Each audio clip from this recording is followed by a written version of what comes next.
I'm sure you've seen this scenario before. If you wanted a non-alcoholic cocktail at a party, a bartender would just throw a bunch of fruit juices and flavored syrups into a shaker, give it a quick shake, then dump it into your glass, and probably add an umbrella too. But when it comes to non-alcoholic cocktail recipes, there has got to be a better way. There is! Today I'll show you tips, tricks and recipes that will bring your mocktail game to a new level. We'll cover them all through 3 non-alcoholic cocktail recipes that go beyond your simple fruit juices and syrups. They'll really show all your guests, even if they don't drink alcohol, that you care about them, just like we care about our Patreon supporters. So they're getting a bonus mocktail recipe in the next issue of the Cocktail Time ebook, focused on non-alcoholic ingredients and cocktails. It will be available for download to all of our patrons and for purchase to all friends of cocktails under the shop tab on the Cocktail Time Patreon page, linked in the description. New ebooks will be dropping monthly, but for now, let's get on to making some Cocktail Time style mocktails. It's cocktail time! We already have a full list of 0 ingredients that we've created on the channel, from non-alcoholic bitters, bourbon, rum, vermouth, Campari, orange liqueur, and even absinthe, which we covered last week. All of these give you options to create non-alcoholic variations of classic cocktails. But today, we'll go over some basic principles that can help you create mocktails for any occasion. To make the ingredients for today's 3 cocktails, I'll be using these tools: a blender, a slow juicer, this is the latest addition to the Cocktail Time gadgetry, a precision scale, a muslin cloth, and optionally, a magnetic stirrer. Nothing special needed as far as tools go, but I'll link them below. Now to make the first cocktail of the day, the Zero Mojito. Whichever way you want to spell that is fine. We'll need mint tea syrup. Before I show you how to make it, here are the first tips for mocktails. Avoid using flavorless ingredients. Tea, for example, offers a wide range of flavor profiles to rich ingredients in a cocktail. Coffee, such as cold brew, can be used as a main ingredient or a subtle supporting flavor if you add just a bar spoon or 2. Instead of plain soda water, make soda water from tea or coconut water, or use carbonated fermented drinks. For ice, freeze tea into cubes, so it enhances the drink's flavor as it melts. Alternatively, use tea concentrate in your mocktails if you're chilling it with regular ice. With all that in mind, we'll make our mint tea syrup using coconut water, store-bought mint tea, sugar, and green food coloring, but this is optional. Start by heating 150 ml of coconut water to a boil. Add 2.5 grams of mint tea and let it steep for 5 minutes. Then strain the mixture, measure how much you got, because the dried mint will soak up some of it. Then add an equal amount of sugar by weight. Stir until the sugar dissolves, or use this neat little gadget to do it for you. As mentioned, the magnetic stirrer is linked below. Once that's done, you can add the green minty hue to your syrup with a small amount of green food coloring. You could use matcha tea as well, but keep in mind the color will oxidize over time. Bottle and label as always. We've done that, but the Zero Mojito will be made even better because of 2 other things. Fermented ingredients will add acidity, bubbles and body to cocktails, which is especially important when you don't have spirits. Homemade kombucha, ginger beer or kvass can have small amount of alcohol, but you can find alcohol-free versions in stores. And when you want to boost flavors, salt is your friend. Use a 20% saline solution for precision and be mindful of pre-existing salt content in some ingredients, like balsamic vinegar. We'll be using kombucha in the Zero Mojito, together with lime juice, our mint tea syrup and saline solution. I'll build it in a highball glass over ice, starting at half an ounce or 50 ml of lime juice. You can use super juice as well, of course. Next, 3/4 of an ounce or 22.5 ml of the coconut water-based mint tea syrup. Add 2 drops of saline solution to enhance all the flavors, then top up the cocktail with 120 grams of kombucha. I'm using a classic non-flavored kombucha, but you could use flavored kombucha for an additional twist as well. Mix the ingredients with a gentle lift of a bar spoon. Then garnish the cocktail. Spank a mint bouquet on the side of the glass, then place it on top. Straw is optional. I prefer to drink long drinks without it. Cheers to dry January, or any other reason you want delicious, non-alcoholic cocktails. The richness of kombucha and the freshness of mint are a perfect pairing. The coconut water adds just enough to elevate the experience, making this combination full-bodied, bubbly and intriguing. Much more than you could say about this thing.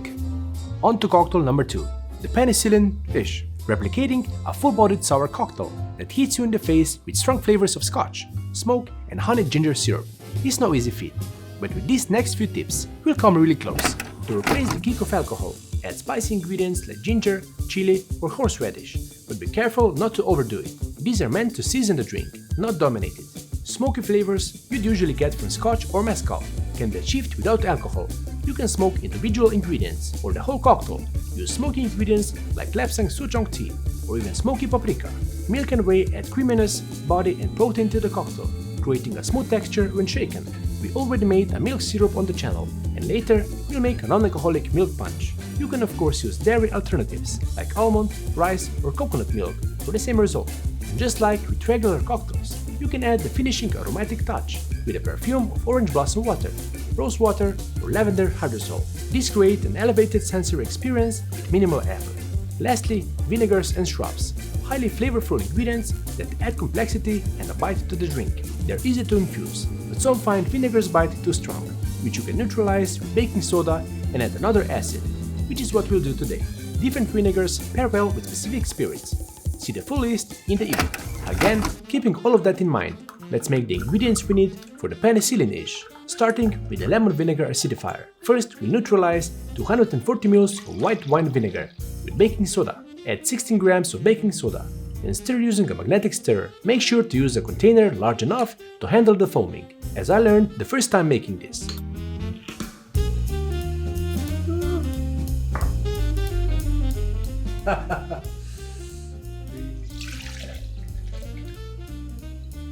While this is going, I'll measure out the pills and acids we'll add next. Once the foaming subsides, pour this into a blender and add 8 grams of lemon zest, followed by 11 grams of citric and 3.4 grams of malic acid. Blend everything together using a blender. Then strain the mixture through a muslin cloth filter. We now have a lemon vinegar acidifier with lemon acidity and the flavor profile of a white wine vinegar. Next up, the smoky honey ginger syrup, which we'll make with 𝗡𝗲𝘄𝗀𝗶𝗁𝗃, a black tea with leaves that are smoke dried over a pine wood fire, and of course floral honey and ginger. To make the tea, I'll put 4 grams of 𝗡𝗲𝘄𝗀𝗃 into 200 ml of hot, not yet boiling water and let it infuse for 4 minutes. Once strained and with plenty of smoky notes in the room, it's time to juice the ginger.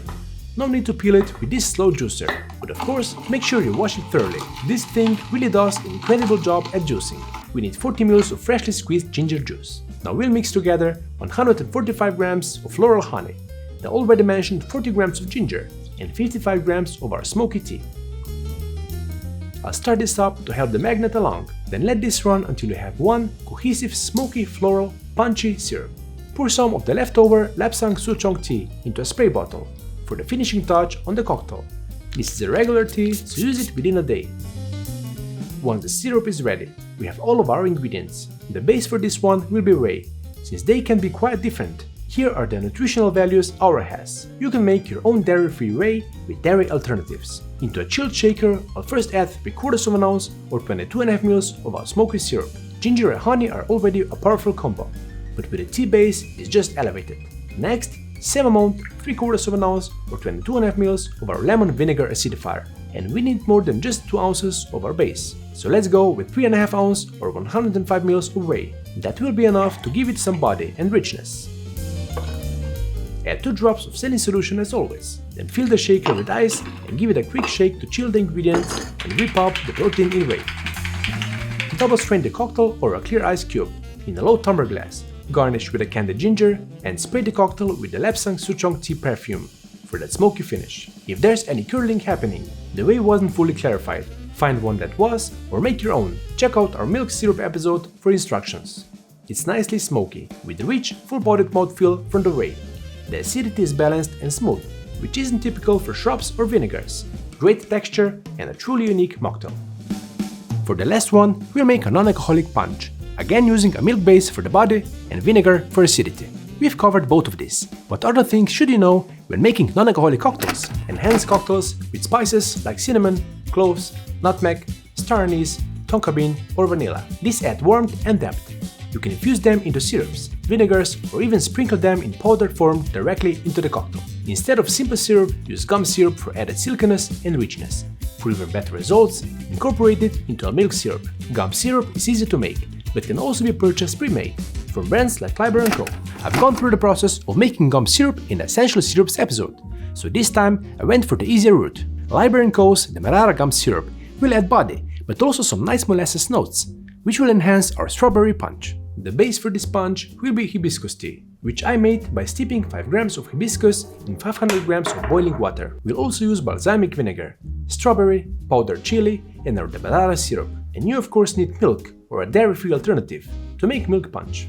We'll make this whole cocktail in a blender, so let's first add in 300 grams of strawberries. Since it's not strawberry season, I'll be using frozen strawberries, as these were frozen at peak ripeness. Now pour in the base, 450 grams of our freshly brewed hibiscus tea. Even if we had this hot, the frozen strawberries will chill it down enough, so it will be safe to blend it. Next, 2 ounces or 60 ml of 2:1 demerara gum syrup. Rinse the jigger with 1.5 ounce or 45 ml of balsamic vinegar. This one has 6% acidity, same as lemon and lime. And lastly, for that spicy kick, a bit of freshly ground chili powder. I'll say you can add these to taste, but be mindful of your guests. Blend everything on a high speed for about half a minute to get a nice uniform puree.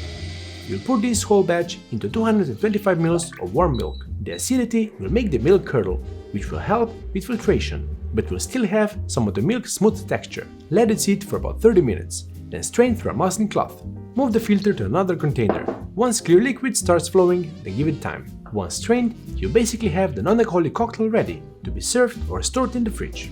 I'll serve it in a low tumbler glass over ice. Just give it a light stir and pick one of the many possible garnishes: chili, strawberry, chili strings, orange peel, whatever suits your punch. I'm going with a simple orange for mine. Strawberry and floral hibiscus notes intertwine beautifully throughout this punch. Subtle spiciness adds warmth and body, complemented by the balsamic vinegar. An excellent non-alcoholic sipper. With that, we reach the bottom of the glass. This week's recommended tweet is Fix the Pumps by a friend of the channel, Darcy O'Neill, an excellent read on all things soda, which as we mentioned can bring your mocktails to a new level. So give it a read, linked below. Drop a comment and let me know if you partake in Dry January or Sober October, and make sure you're subscribed with the bell icon turned on so you'll be notified next week, and once again, it will be cocktail time. Cheers!